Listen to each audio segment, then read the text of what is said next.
गाड़ी स्टार्ट करते ही गाड़ी में बहुत भारी आवाज़ आ रही है इंजन की, और गाड़ी का पिकअप भी कम हो गया है।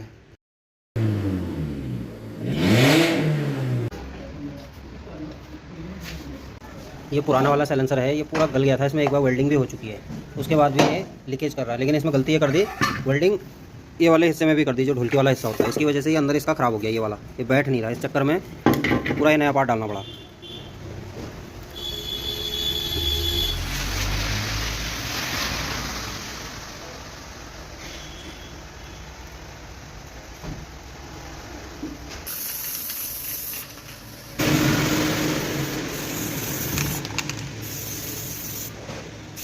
ये कोटिंग करके इसमें एकदम से रस्ट नहीं लगेगा।